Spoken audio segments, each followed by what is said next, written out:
Just as a footnote, of course, we all have someone or many to thank. I myself thank my sister who took the role of mother, even though she was only 12. And she became my mother.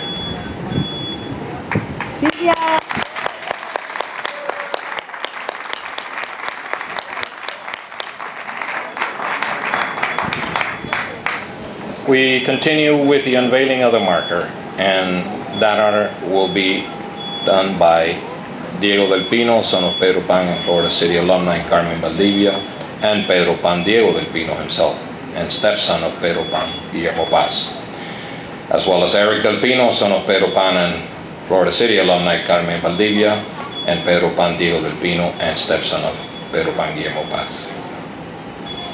And Daniel Romagnac, son of Pedro Pan, Carmen Romagnac. And the third generation of Pedro Pan, Paloma del Pino, the granddaughter of Carmen Valdivia, granddaughter of Diego del Pino, and Pedro Pan, Guillermo Paz, as well as Raquel Avilés, Carmencita Romagnac's granddaughter. Would you please step forward?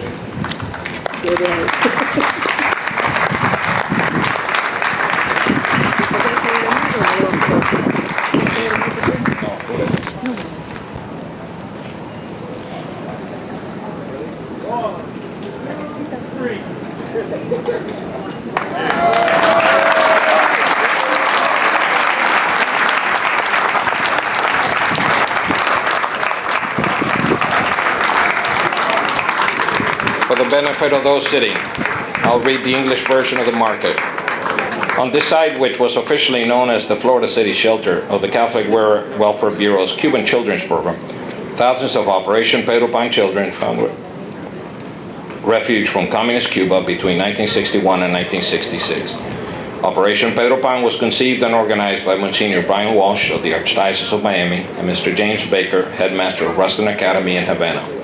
At the request of parents who sought to prevent the communist indoctrination of their children, it was financed largely by the United States government with full support of the Eisenhower, Kennedy, and Johnson presidential administrations, and was supervised by the state of Florida. Between December of 1960 and October of 1962, over 14,000 Pedro Pan children arrived in South Florida. The Florida City Shelter was the largest of the operation's facilities in the state. It housed girls 5 to 19 years old and boys under 13 who lived in home units under the care of exiled Cuban couples who served as house parents. Its day-to-day operations were managed by Catholic priests and sisters of the St. Philip Neri. Many Operation Pedro Pan children went on to plant deep roots in the region and made significant contributions to Florida and the nation. We hope you all get a chance at some point to visit the market.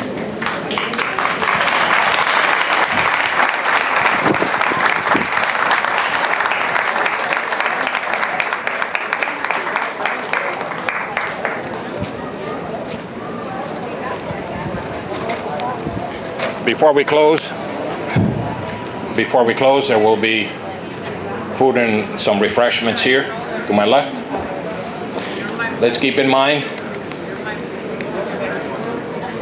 that what was at one time the unaccompanied minors program, known as Pedro Pan, continues to this day under the name of Catholic Charities, the modern-day Catholic Welfare Bureau. And that program is there every day doing the same work.